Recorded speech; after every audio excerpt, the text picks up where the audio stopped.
नमस्कार, मैं हूं आपके साथ रेशु त्यागी। एपीएन के लोकप्रिय कानूनी प्रोग्राम लीगल हेल्पलाइन में आप सभी का स्वागत। इसमें हमारे कानूनी विशेषज्ञ रोजमर्रा की जिंदगी की समस्याओं से जुड़े कानूनी मसलों पर आपकी शंकाओं का समाधान करेंगे। आप फोन करके कानूनी राय ले सकते हैं। आज हम जासूसी से जुड़े कानूनी प्रावधान पर आपको जानकारी देंगे। आधिकारिक गोपनीयता अधिनियम या the official secret act 1923 British औपनिवेशिक काल से भारत का जासूसी विरोधी अधिनियम है। इसमें स्पष्ट रूप से भारत के खिलाफ दुश्मन राज्य की मदद करने वाली कार्रवाइयों के खिलाफ सख्ती की गई है और इसे आपराधिक गतिविधि बताया गया है। ये कानून राष्ट्र की अखंडता सुनिश्चित करने और जासूसी, राजद्रोह और अन्य संभावित खतरों से निपटने के लिए रूपरेखा प्रदान करता है। ये कानून जासूसी, साझा गुप्त जानकारी,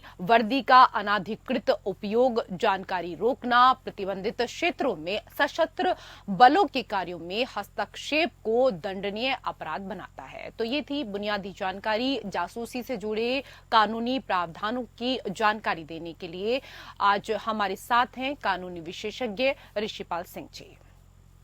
सर, बहुत स्वागत है आपका। तो ऋषिपाल जी, इस विषय पर आज आपको जानकारी देने वाले हैं। आप भी कॉल कर सकते हैं और जासूसी से जुड़े कानूनी प्रावधानों को अगर आप जानना चाहते हैं, इससे संबंधित आपका कोई भी सवाल है, तो आप भी हमारे इस कार्यक्रम में कॉल कर सकते हैं। 2 नंबर आपके टीवी स्क्रीन पर हैं, दोनों में से किसी भी नंबर पर आप कॉल करें। सर, सबसे पहले तो हमारे तमाम दर्शकों को ये समझाएं कि ऑफिशियल सीक्रेट एक्ट बनाने की आवश्यकता किन कारणों की वजह से पड़ी। इशू देखिए, ये जो ऑफिशियल सीक्रेट एक्ट जो है, ये उन चंद कानूनों में से एक कानून है जिसको हम कहते हैं कि हमारी आजादी जो 1947 में जो हमें आजादी मिली या हमारी जो सरकार बनी, हमारी सरकार बनने से पहले वाला एक कानून है। इसके ऊपर बहुत बार विवाद भी हुआ है और विशेष तौर पे जो भी ये कानून जो 1923 से बना था, उस समय की जो राजनीतिक गतिविधियां थी, उस समय की जो डिफेंस की जो पोजीशन थी हमारे देश में, वो अपने आप में बहुत क्रिटिकल थी और जो सेकेंड वर्ल्ड वॉर का एक हिस्सा भी था। बहुत सारी चीजें थी जो उसके आगे पीछे हो रही थी, जिसमें इसकी पृष्ठभूमि में जब ये एक्ट बनाया गया, इस एक्ट को जब बनाया गया, उसके बाद इस एक्ट को न केवल बनाया गया, उसके बाद इसके अंदर बहुत बार इसके ऊपर बहुत सारे ऐसे जजमेंट आए, जिसके अंदर बहुत बार ऐसा भी कहा गया कि इस एक्ट का मिसयूज हो रहा है, क्योंकि इस एक्ट के अंदर जो ऑफिशियल सीक्रेट है, जिसको हम बोलते हैं कि ये पर्टिकुलरली ये ऑफिशियली सीक्रेट एक डॉक्यूमेंट है या इंस्ट्रूमेंट है। अब उसको डिफाइन करना, उसको पता लगाना, वो अपने आप में ग्रे एरिया है कि किस डॉक्यूमेंट को हम ऑफिशियल सीक्रेट एक्ट कहेंगे। कौन सा डॉक्यूमेंट पब्लिक डोमेन में, कौन सा डॉक्यूमेंट प्राइवेट डोमेन में, कौन सा डॉक्यूमेंट जो है वो ऑफिशियली सीक्रेट, कहीं डिफाइन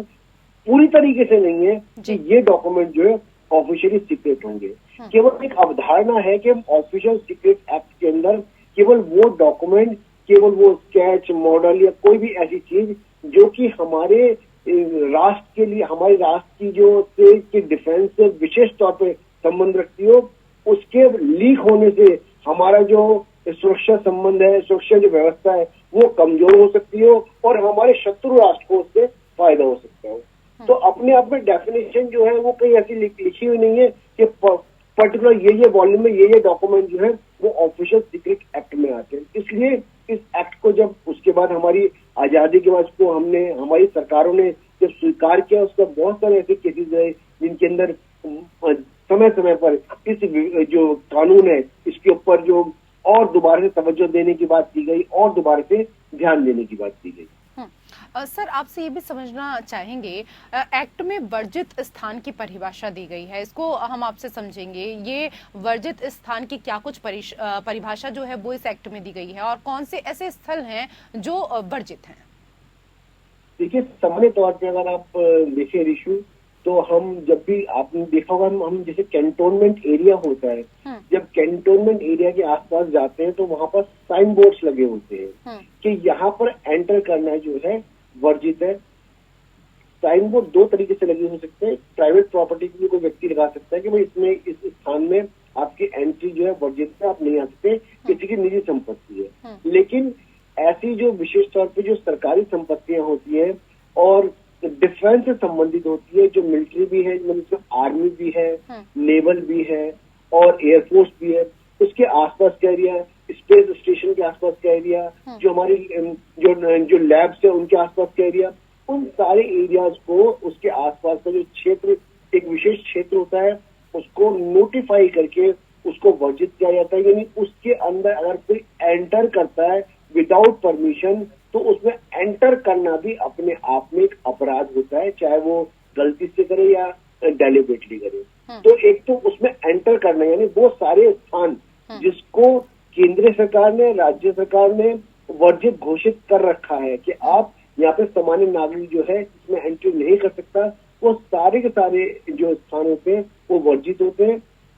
उसके अंदर अगर व्यक्ति बिना ऑफिशियल, बिना किसी परमिशन के उसमें एंट्री करता है तो वो अपने अपने अपराध बनता है। और उसके बाद अगर जो अपराध कारित करता है, मान लीजिए वो किसी, उसके बाद होता है कि आप उसकी वर्जित, जैसे आपने किसी एंट्री करी, एंट्री करने के बाद तो वहाँ के आप फोटो नहीं खींच सकते, उसके बाद होता है वहाँ का आप कैश नहीं बना सकते, तो बहुत सारी बातें। तो जैसे जैसे कोई व्यक्ति अपराधों करता चला जाता है तो वो एविडेंस बेस्ड होता है, एक साक्ष्य के आधार पर होता है कि व्यक्ति उस अपराध में कितना लिप्त होता चला जा रहा है। तो ऐसे सारे स्थान सामान्य तौर पर समझे जो विशेष तौर पे हमारी डिफेंस से रिलेटेड है, सुरक्षा से रिलेटेड है, राष्ट्रीय सुरक्षा से रिलेटेड है, और उसको हमारी जो केंद्र सरकार ने या राज्य किसी भी सरकार ने पूर्ण रूप से वर्जित घोषित कर रखा है। तो वहां अगर कोई वर्जित स्थान में कोई व्यक्ति जाता है तो ये एक्ट जो है ऑफिशियली वर्कआउट उसके ऊपर होता है। सर, इस बारे में तो आपने विस्तार से हमारे दर्शकों को समझाया, लेकिन आपसे ये भी समझना चाहेंगे, क्योंकि कई बार ये चीजें सामने आती हैं कि सरकार की जासूसी, तो दर्शकों को पहले तो यही बताएं कि सरकार की जासूसी क्या होती है, उसके बाद हम इस पर सजा के क्या कुछ प्रावधान है वो भी आपसे समझना चाहेंगे। देखिए, ये भी अपने आप में एक बहुत ही विवाद का विषय भी हो, वर्तमान में आपने देखो राजनीतिक विषय भी है कि राजनीति भी कई बार सरकार ये कहती है कि सरकार की जासूसी जो है, अगर सरकारी कार्यकलाप होते हैं, जैसे आप लोग पत्रकार भी हैं, एक खोजी पत्रकारिता होती है, एक इन्वेस्टिगेशन जर्नलिज्म भी होता है, तो उन सबकी सीमा होती है कि उन सबकी सीमा पर एक आम व्यक्ति या एक जर्नलिस्ट कहाँ तक जो है जा सकता है। सरकार की जासूसी का जो अर्थ या जिसको हम एक अपराध के रूप में हम देखते हैं, तो सरकार के वो सारे काम जिसको सरकार ने किसी नोटिफिकेशन में या गजट के अंदर जिसको प्रोहिबिट कर रखा है, यानी उसका पब्लिकेशन या पब्लिक डोमेन में उसका उस सूचना का आना अपने आप में प्रतिबंधित है। अगर उस प्रतिबंधित जो सूचना है, उस प्रतिबंधित क्षेत्र है या उस प्रतिबंधित किसी भी तरीके का, अगर मान लीजिए कंप्यूटर से रिलेटेड है, कोई डाटा है, कोई फिजिकल प्लेस है, कोई और ऑफिशियल डॉक्यूमेंट्स है, कोई और चीज है, अगर उसके अंदर कोई व्यक्ति उसके अंदर प्रवेश करता है और उस जानकारी को अपने पास स्टोर करता है, उसके बाद अगर मान लीजिए वो उसको किसी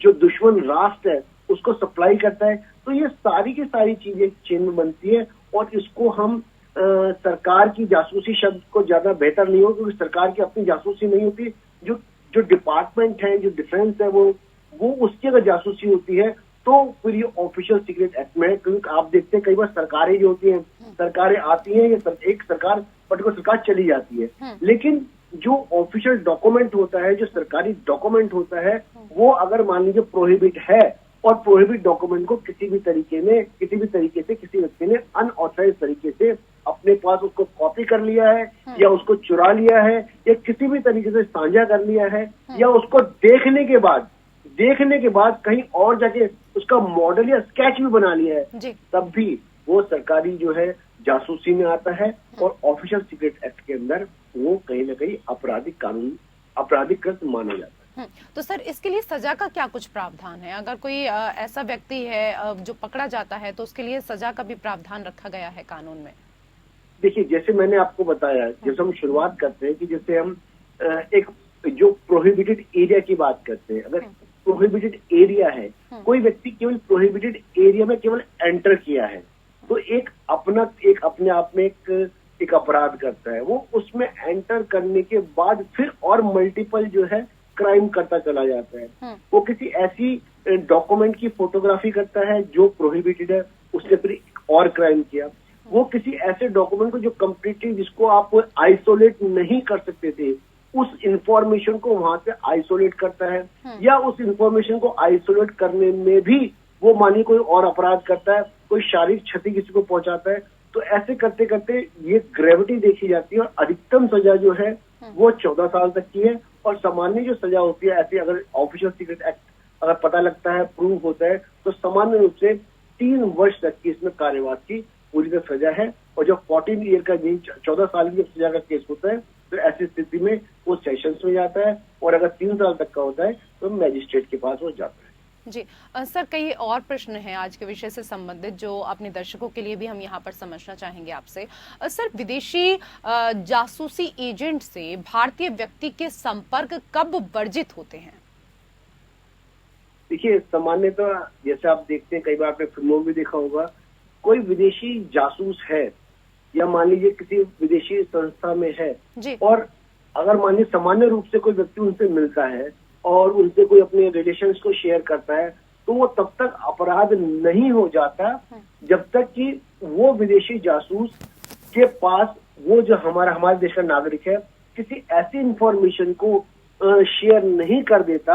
जो कि हमारे देश की राष्ट्रीय सुरक्षा के लिए या किसी भी और सुरक्षा के लिए वो जब तक घातक नहीं होती। जैसे मान लीजिए इसरो से संबंधित कोई इंफॉर्मेशन है या कोई और हमारा जो एटॉमिक जो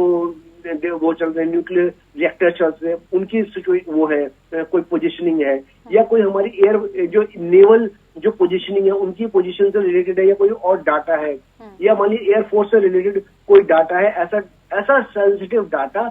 जो कि पब्लिक डोमेन में नहीं है, जो सामान्य रूप से उपलब्ध, ये सबसे इम्पोर्टेंट आपको बात समझनी है कि वो सामान्य रूप से उपलब्ध नहीं है। अगर वो सामान्य रूप से उपलब्ध है और वो डाटा अगर कोई किसी को शेयर करता है तो अपने आप में ऑफिशियल सीक्रेट एक्ट नहीं होगा। एक ऐसा डाटा जिस डाटा के ऊपर सरकार ने प्रतिबंध लगा रखा है कि ये आप इस डाटा को शेयर नहीं करेंगे, उनका एक्सक्लूसिव डाटा है, और उस ना वो डाटा केवल एक्सक्लूसिव बल्कि उसका नेचर ऐसा है कि उसको शेयर करने से राष्ट्र की सुरक्षा पर बहुत प्रतिकूल प्रभाव पड़ता है। तो ऐसी स्थिति में उस डाटा को ऑफिशियल सीक्रेट एक्ट में डाटा उसको माना जाता है, और ऑफिशियल सीक्रेट एक्ट में अगर वो कोई व्यक्ति ऐसा काम करता है तो वो फिर अपने आप में अपराध है, जैसे मैंने आपको बताया 3 साल से लेके और अधिकतम 14 साल तक की उसमें सजा हो सकती है। देखिए, ऑफिशियल सीक्रेट एक्ट में अगर हम सेक्शन 6 में जाते हैं, धारा 6 में जाते हैं, तो भी देखते हैं कि कोई भी ऐसा स्थान जो प्रतिबंधित स्थान है जहां पर कोई व्यक्ति किसी और आम व्यक्ति का जाना प्रतिबंधित है, और दूसरा व्यक्ति जिसके ऊपर अपराध की बात की गई है वो उसमें अंदर जाने के लिए अगर मान लीजिए वहां पे किसी यूनिफॉर्म का इस्तेमाल होता है,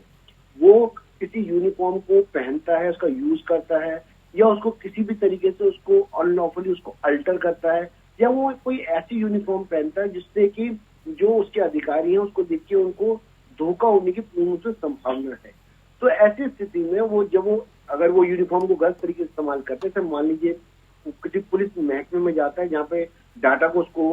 स्टोर होता है, पुलिस की यूनिफॉर्म पहनता है, मिलिट्री का जो स्थान है वहां मिलिट्री यूनिफॉर्म पहनता है, या नेवल की, या मान लीजिए एयरफोर्स की, तो या उस यूनिफॉर्म को अल्टर करता है, या यूनिफॉर्म वो ऐसी बनाता है कि जिससे देखने वाले को वो उससे खुद पहनने के लिए देखने वाले को धोखा हो जाए, जो सामने वाले व्यक्ति को धोखा हो जाए। या ऐसी स्थिति में कोई रिपोर्ट है, या आपने देखिए जो आई कार्ड्स हैं, आई कार्ड को की फोर्जरी होती है, उस पर आजकल तो जो न्यू आप बात करेंगे तो बारकोड होता है, बारकोड की फोर्जरी होती है, फिंगरप्रिंट की फोर्जरी होती है, बहुत सारी फोर्जरी होती है। तो एक तो ऑफिशियल सीक्रेट एक्ट के अंदर सेक्शन 6 में इसमें जो पेनल्टी चालू होती है या कानून चालू होता है, 3 साल की कम से कम सजा होती है, लेकिन ये सजा बढ़ जाती है, तब बढ़ जाती है कि जैसे मान लीजिए आपने किसी ने व्यक्ति ने यूनिफॉर्म जो है झूठी यूनिफॉर्म पहनी है, और वो न केवल झूठी यूनिफॉर्म पहनी है बल्कि अनऑथराइज तरीके से घुसने की कोशिश कर रहा है। उसके बाद मान लीजिए अगर कोई व्यक्ति के पास कोई आई कार्ड मिल जाता है, तो जो आई कार्ड जो डॉक्यूमेंट की फोर्जरी है वो उसके बाद ऑफिशियल सीक्रेट एक्ट के साथ साथ उसमें जो आईपीसी के सेक्शन है, यानी कि 468, 471 और बाकी सेक्शन भी जो है उसमें ऐड होते चले जाते हैं। या मान लीजिए कोई रिपोर्ट ऐसी है जिस रिपोर्ट में उसको बहुत ज्यादा फायदा होने वाली बात है, बहुत ऐसा डॉक्यूमेंट है जो वैल्यूएबल डॉक्यूमेंट है, तो 467 भी उसमें लग जाती है। 467 का मतलब है इसमें लाइफ तक की सजा हो सकती है, यानी कि उम्र कैद तक की सजा हो सकती है। तो डिपेंड करता है कि सर्कमस्टांस उसके बाद कोई भी व्यक्ति जो अपराध कर रहा है वो कहाँ किस तरफ जा रहा है। केवल यूनिफॉर्म है, यूनिफॉर्म के बाद उसके आई कार्ड है, आई कार्ड के बाद वो जो रिपोर्ट्स है उनको अल्टर करना है, उनको फोर्ज करना है। तो फोर्जरी का सेक्शन ऑफिशियल सीक्रेट एक्ट के साथ रेड विद वो भी जुड़ता चला जाता है। जब वो जुड़ता चला जाता है तो उनकी पनिशमेंट भी उसी प्रोपोर्शनेट में लगातार बढ़ती चली जाती है। तो ये देखना होता है केवल ऑफिशियल सीक्रेट एक्ट का ही मुकदमा नहीं बनता, आईपीसी के सेक्शन भी साथ साथ ऐड होते हैं। ठीक है सर, यूनिफॉर्म के बारे में तो आपने सर यहाँ पर बताया, लेकिन सेना या पुलिस के साथ सांठगांठ करने पर किस तरह का प्रतिबंध है वो भी आपसे समझना चाहेंगे। देखिए, सामान्य रूप से ये स्वीकार किया जाता है कि जो सेना है या पुलिस है उसके पास, जैसे आपने बहुत पहले आप पत्रकार रहे, तहलका के नाम से एक केस हुआ था। जब तहलका जो वेबसाइट थी उसने बहुत सारे जो आर्मी से रिलेटेड लोग थे उनके बीच में जो सांठगांठ लोग कर रहे थे, किस तरह से कोई किसी को ब्राइब दे रहा था, कोई ब्राइब ले रहा था, और उस ब्राइब को लेने देने में जो इंफॉर्मेशन पास ऑन हो रही थी। तो ऐसी स्थिति में अगर कोई भी व्यक्ति इस तरह की किसी भी तरह के कार्य करता है तो वो पूर्ण रूप से प्रतिबंधित है और उस व्यक्ति के खिलाफ जो है कम से कम 3 साल की सजा हो सकती है। उस व्यक्ति के खिलाफ भी जो करता है, और वो व्यक्ति जिसके साथ वो कर रहा है वो भी अकॉम्प्लिश होता है, वो भी अपराध में शामिल होता है। तो ऐसी स्थिति में जो है सजा हो सकती है। लेकिन अगर मान लीजिए कोई ऑफिशियल है, वो अपराध में शामिल नहीं है, लेकिन उसको इस बात की जानकारी मिल रही है कि कोई उसको ब्राइब देने की कोशिश कर रहा है, सांठगांठ करने की कोशिश कर रहा है, तो ऐसी स्थिति में जो है ऑफिशियल सीक्रेट एक्ट के साथ साथ आईपीसी के जो प्रोविजन है वो भी लगते हैं और जो सजा है वो ज्यादा हो सकती है। सर, आपसे ये भी समझना चाहेंगे कि अगर जासूसी का शक है तो सर्च वारंट जारी करने की क्या कुछ प्रक्रिया होती है, क्या कुछ प्रोसेस इसका होता है? देखिए, सामान्य रूप से हमारे यहाँ, जैसे आप जानते हैं कि अब हम इस समय आज 29 अप्रैल हो गई है और 1 जुलाई से जो है नए जो प्रोविजंस है वो लागू हो जाएंगे। लेकिन एज ऑन डेट आज की हम बात करते हैं तो जितनी भी कानूनी प्रक्रियाएं होती हैं वो सारी की सारी सीआरपीसी से गवर्न होती है। यानी कि जो कंसर्न मैजिस्ट्रेट होता है, जो कम से कम फर्स्ट क्लास मैजिस्ट्रेट जो होता है, फर्स्ट क्लास मैजिस्ट्रेट के पास जाकर ही जो संबंधित अधिकारी है वो सर्च वारंट की जो है वो परमिशन लेगा और उसको बताएगा कि सर्च वारंट क्यों जरूरत है, कि हमारे पास ऐसे से क्या एविडेंसेस है जिससे एक व्यक्ति की सर्च वारंट का मतलब होता है कि उसकी जो प्रिवेसी है उस प्रिवेसी में कंप्लीटली स्टेट जो है एंटर कर जाती है। तो ऐसी स्थिति में उसको मैजिस्ट्रेट को कंफर्म करके और सारी सॉलिड जानकारी देनी होती है कि हमारे पास ये प्राइमा फेसाई एविडेंस है जिनके बिहाफ पर हम एक व्यक्ति के घर में सर्च करना चाहते हैं, या उसकी वेसल या कोई भी गाड़ी है या कोई भी और चीज है उसको सर्च करना चाहते हैं, क्योंकि उस सर्च करने से उनको रिकवरी होनी है, या ये जो अपराध हो गया इससे रिलेटेड जो चेन ऑफ इवेंट्स और जो लोग हैं उनको मिलने हैं। तो अपने आप में ये सारी इंपॉर्टेंट चेन ऑफ एविडेंस होती है। तो मैजिस्ट्रेट ऐसा नहीं है कि बहुत ही यूजुअली सर्च वारंट देगा। मैजिस्ट्रेट भी जब तक प्राइमा फेसाई एविडेंस उनके पास नहीं होते, वो जब तक सेटिस्फाई नहीं होते, तो कंसर्न मैजिस्ट्रेट कोर्ट भी जो होती है वो सर्च की जो होती है परमिशन नहीं देते। जैसे आप जानते हैं कि हमारे यहाँ पर ड्यूटी मैजिस्ट्रेट साहब होते हैं, वो किसी भी समय आप जाके उनसे सर्च की परमिशन ले सकते हैं। अगर आप उनको सेटिस्फाई करते हैं तो सर्च की परमिशन ऐसी स्थिति में जो अधिकारी है उनको मिल सकती है। जी सर, आज के विषय पर हमारे तमाम दर्शकों को इतनी अहम जानकारी देने के लिए आपका धन्यवाद। और इसी के साथ हमारे विशेष कार्यक्रम लीगल हेल्पलाइन में मेरे साथ इतना ही। नमस्कार।